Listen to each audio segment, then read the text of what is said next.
はいニコ、はいメリー、チキンバナナ、チキン。私がこうやってやったやつ歩き回ってればいいの。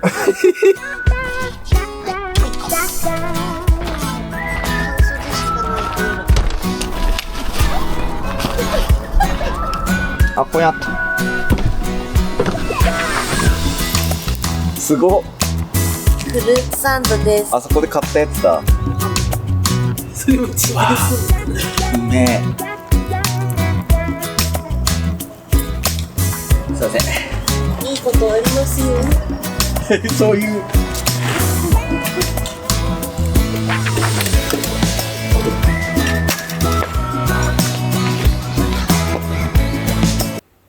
うん、いいかな。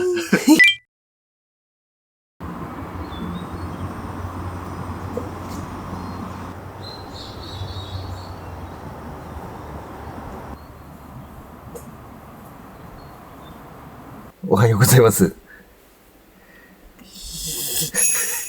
おはようございます。てんてん。ててんてん。テリーヌなんだよ。美味しいテリーヌ。これ好きだよね。これ好きだよね。何その動き。このジュレっぽいところが好きだよね、みんな。はい、ニコ。はい、メリー。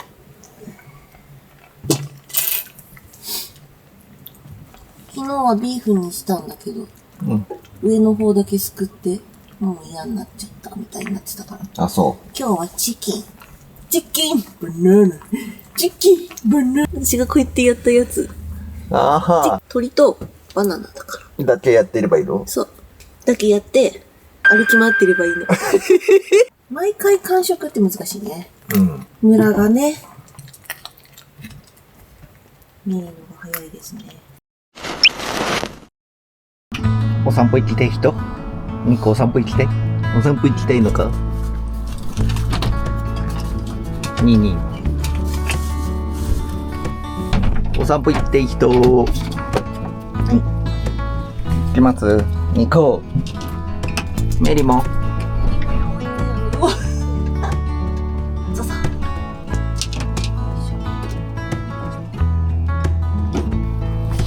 はい、はい。よいしょ。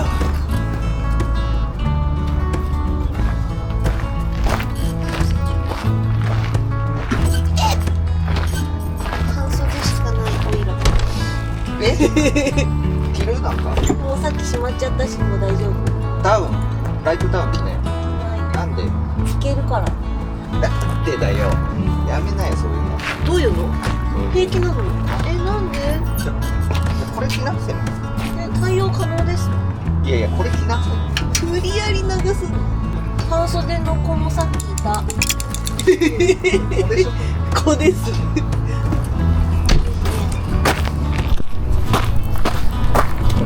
行こう。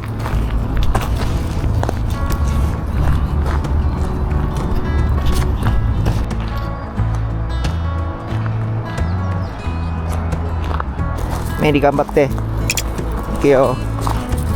頑張ってね。行くよ。バギーじゃないけどね。うちのは。なんでいるんだよ。うちのは斉藤バギー。カートです。斉藤バギー。うわ、乗りたい。乗りたい。こんなつい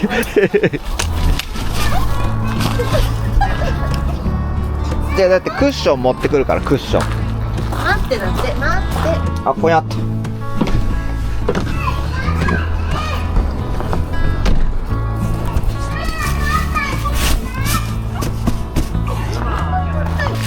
乗りたいの？乗りたいの？乗りたいよ。はい。すごいね。よかったね。希望が叶って。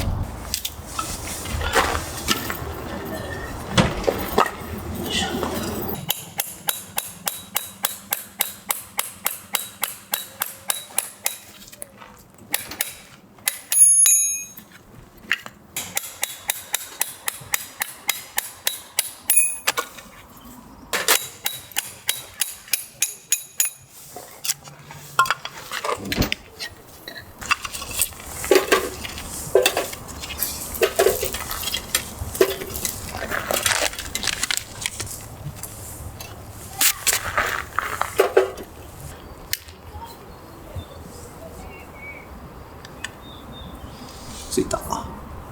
ついた？うん。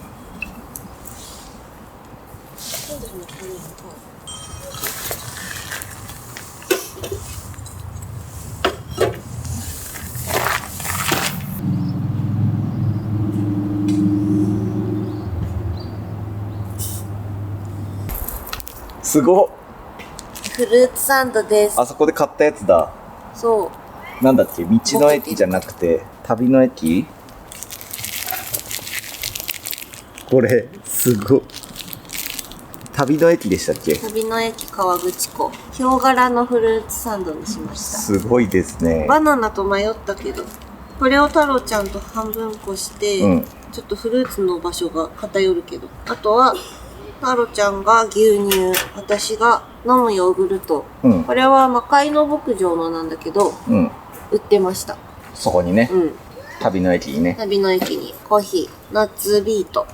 あとは、太郎ちゃんが食べたいって言ったちぎれるチョコブレッド。これを網焼きでちょっとこんがりさして食べようかなと思います。うまくいけるかな？チョコレートぐちゃぐちゃにならないから。どうだろうね。ちょっと温まったらいいんじゃない？いい匂い。チョコなんだね。パンのとこね。かわいい。それいくらするの？これ、780円。680円。どっちか。一番安くて、630円ぐらい。なんかもっとシンプルな、バナナだけとか、いちごだけとか。でもフルーツサンドってさ、結構そんぐらいするよね。なんかフルーツ屋さんのフルーツサンドとか、フルーツ自体が美味しくて高いから、そうなっちゃうのかなって思ってた。どこの部分がいいですか？どこでもいいよ。え、マジで？こんな感じになってるんです。おー、すごいすごいすごい。ハルピンでもイチゴ食べたいでしょ？イチゴ食べたい。そしたらこう切って俺こっちでいいよ。タロちゃんみかんだもんね、どっちかって言うと。シャインマスカットじゃないのそれ。あ、そうかも。だからちょっとするんじゃない？いただきます。あ、振るのかな？いや、牛乳は大丈夫じゃない？わかんないけど。それも違いすんのかな？うめえ。いただきます。これ見て、これタンクになってんの。本当だ。形が。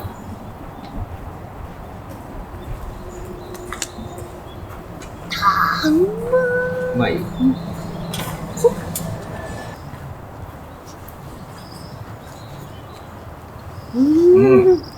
まっ。うまっ。キッチンペーパー。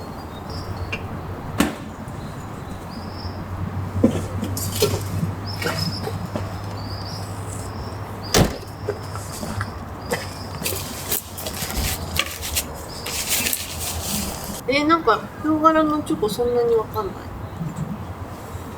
ね。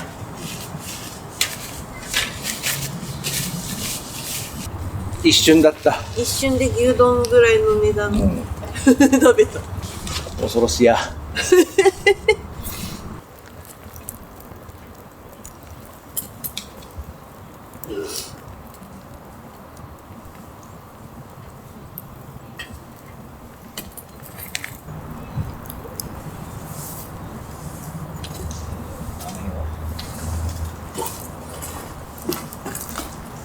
食べていいの？いただきます。いただきます。いい匂いしない？サクって言ってる。めっちゃ美味しい。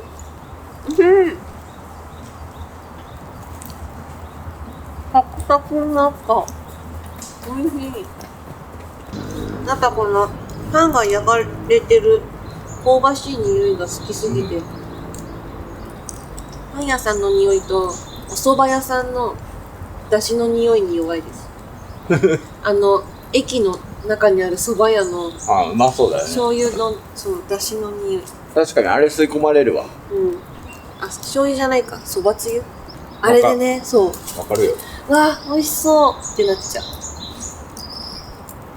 あと、蕎麦屋のカレーがなんであんなに引きつけられるのか。多分特別美味しいカレーってわけじゃないのにね。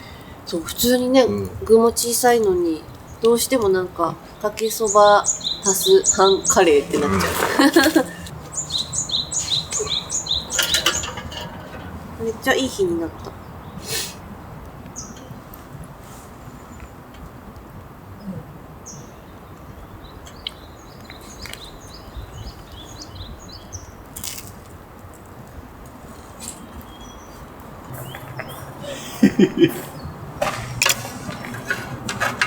すいません。いいことありますよ。そういうポジティブですね。いいことがあります。寒暖差がすごいよね。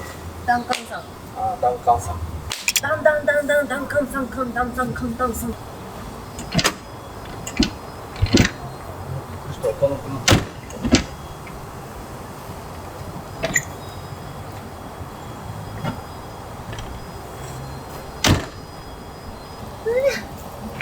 た出た。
いち早く帰ろうとしてます。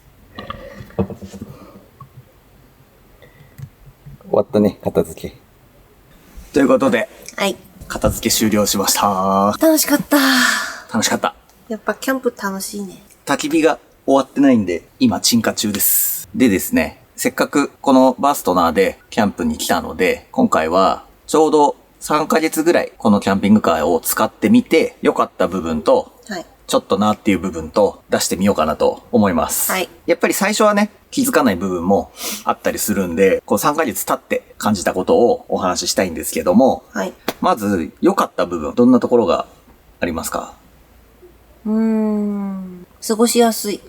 過ごしやすい。過ごしやすい。やっぱりこの配置にしてよかった。あ、昨日今日キャンプしてみて、やっぱり外で過ごしながら、食材を取ったり、キッチングッズ取ったりっていう動きをするときに、後ろにキッチンがあるから、階段登らないで、そのまんま、そこの外からアクセスできる。食材取ったりするとかがね。それがすごくやっぱり楽ちんでした。多分中に設置されてたら一回やっぱ上がって、中入って、取ってとかってしなきゃいけないんで、動線的にすごい使いやすかった。あ、確かにね。このレイアウトが良かったってことよね。そうです。ちょっと映してみますか、これで。このバストナーくんのレイアウトなんですけど、後ろエントランスっていう、リアエントランスなんですよね。だから後ろから入ってきて、ここがリビングになっていて、ここはベンチ兼、ベッドになるっていう感じですね。こう引き出せばすぐベッドになるみたいなね。で、ハルピンが言ってた動線っていうのはあそこ。そう。キッチンがそこにあるから。ここの階段を登ってきて中に入んなくても、もうこの外から下にいる段階からここ開けられるし。そういうことよね。ここも。確かに。取れるから、あれ忘れたとかなっても、まあ、すごくクイックに動けるっていうのが、こうやって入ってきて、とか行かなくて済むのが、やっぱすごく楽でした。確かに。キャンプしないよっていう方は違うのかもしれないけど、自分らはやっぱり外に出てるっていう時間もすごい多いから、パッパとこっから物が取れるっていうのが。そうですね。楽です。はい。はい。次は、今日もそうだったんですけど、もう設置撤収が早い。まあそうですね。本当に楽。なんかキャンプをね、したいっていうのはあるんですけど、やっぱりテント泊ってなると、僕らの場合、こう作るのも好きなんだけど、2時間設置して、片付け2時間やってみたいなっていうのがあるんで、その分の時間を有効に使えるっていう、ニコメリと散歩したりとか、そういう時間に使えるっていうのがめちゃくちゃ良かったなと思いますね。スタイルによるからね、今日はテントこれやりたいとか、そういうのもあるんですけど、今回みたいにちょっとキャンプ行きたいねみたいな時はすごく良かった。ね。はい。はい、それでは次、どうぞ。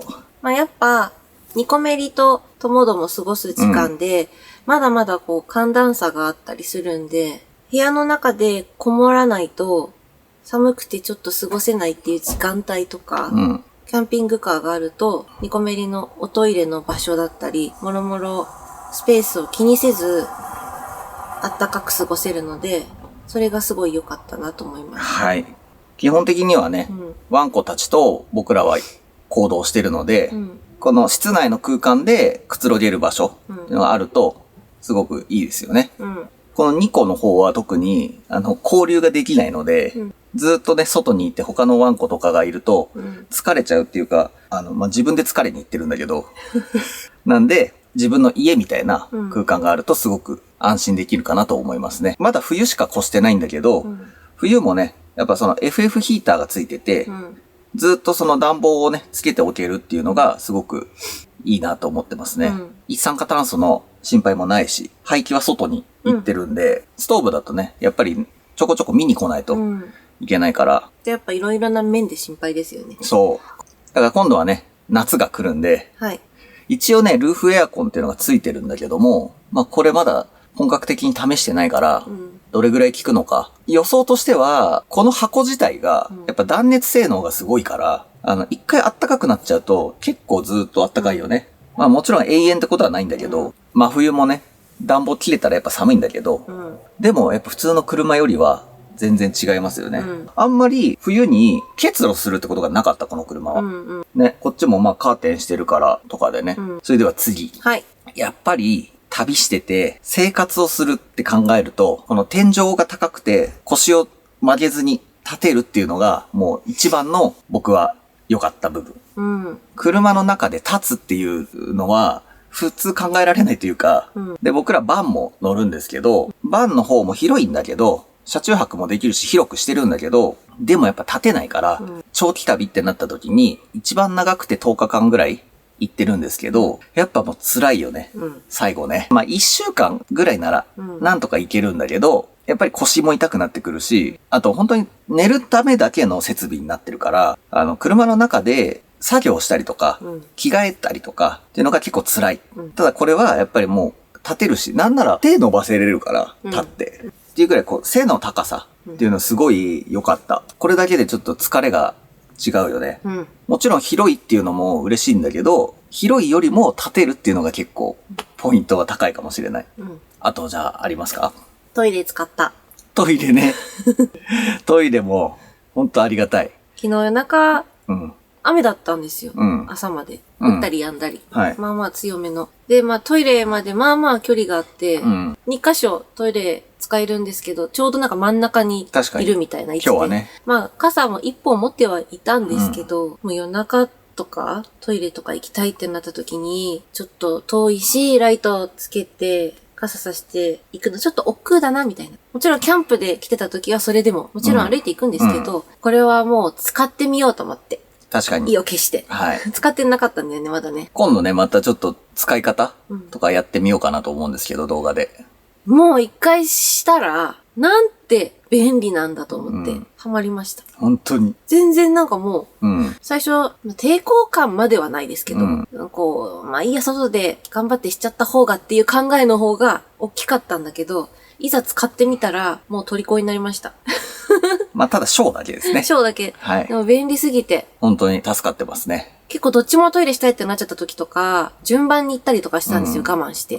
ニコメリがもし夜とか、夜中に吠えたら嫌だから、気づかないから、二人行っちゃったら、それも解消されたし、こう、常に心配だなって思った部分をちょこちょことキャンピングカーのおかげで解消できてる部分っていうのは大いにあるなって思いました。そうだね。はい。まあトイレもそうだけど、水道も使う抵抗がなくなれば、歯磨きとかね、顔洗ったりとかね、ここでできちゃうし、洗い物もできちゃうから、本当に家と同じ空間が作れるっていう。結構なんかこう、僕もキャンピングカー使ってる方の YouTube とか見たりするんだけど、トイレ使わないっていう人だったり、水道使わないっていう人って結構いらっしゃるんですよ。やっぱちょっと排水とか、その汚物処理の抵抗があるみたいなね。それもやっぱ慣れだと思うから、まあましてやね、家族だけだったら、すぐ慣れると思うんですよ。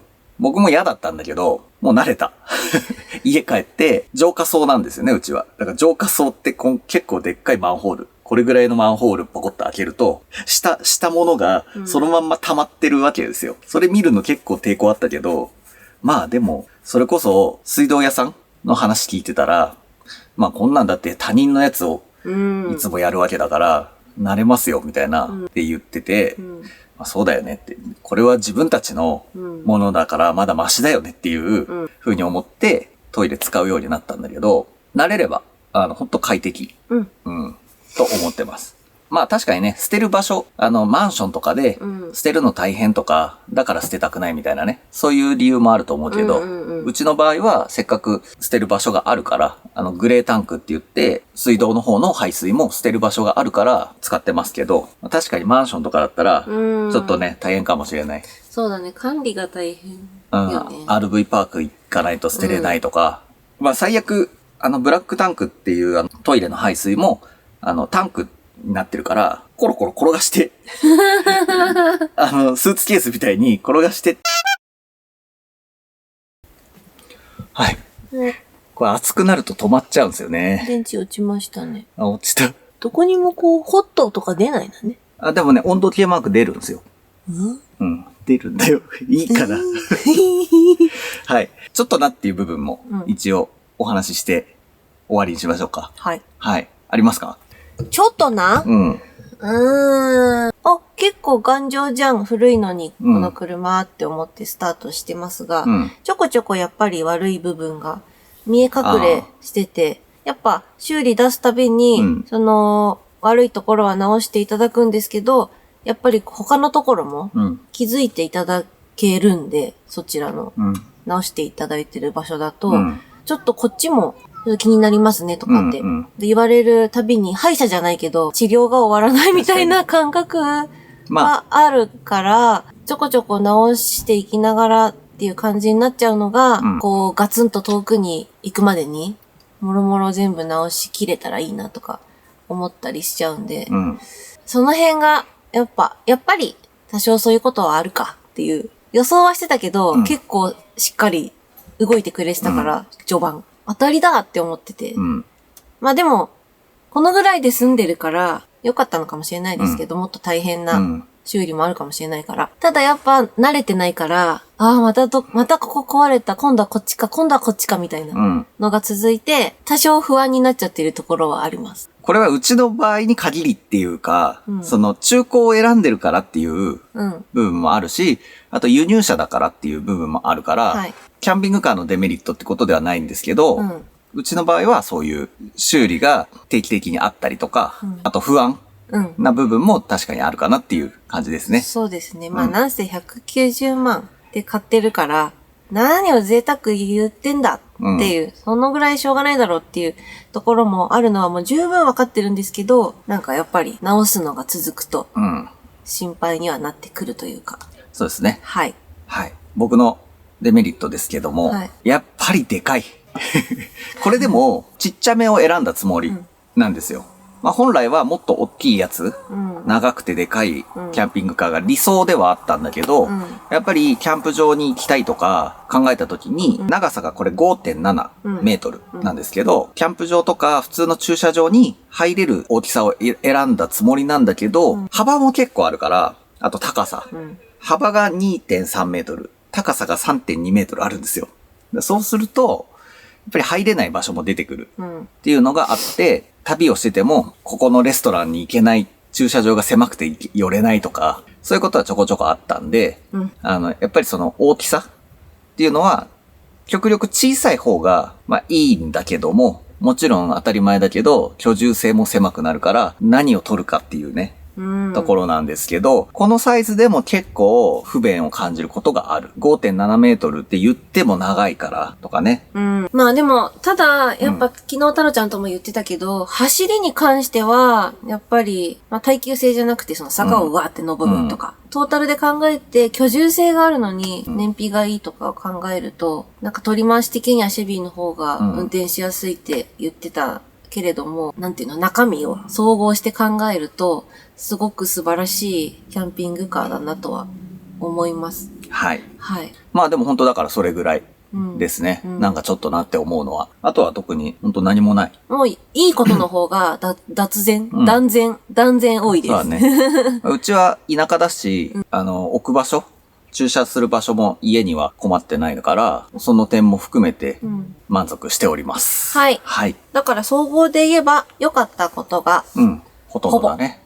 ということでした。はい。はい。で、今日もね、フラット、キャンプに来て、ちょっと1日目の動画の方では言ってるんですけど、ゴールデンウィークの真ん中で、全然キャンプ場空いてない中で、こう探してたら、ここがね、赤池さんが、ちょうどキャンセル1件入ったんで空いてます、みたいな。ってなって、たまたま来れたんで、やったー。なんかそういう動きをするのも、もしキャンプ場取れなかったら、どっかで適当に泊まればいいやって思ってたからさ。旅には出れるね。出かけられるねっていうのは、便利だよね、本当に。当日決めて、洋服だけ持って出ていけるから、なんかそういうね、本当に暮らし方がちょっと変わりましたね。そうですね。自営業の私たちにとっては、パソコンも持って出ればできるし、すごいありがたい。はい。はい。宿泊先がね、しっかりと予約されていなくても、とりあえず出れるっていうのはありがたいですね。はい。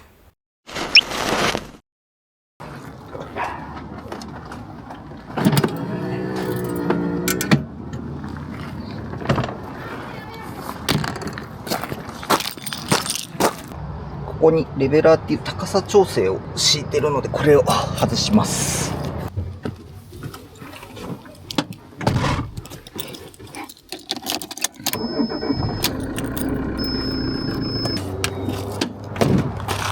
いしょ。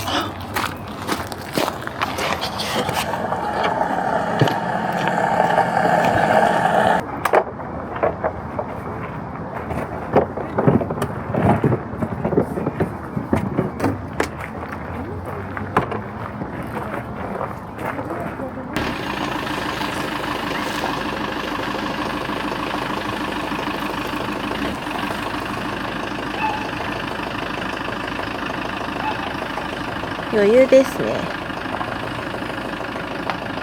高さも余裕。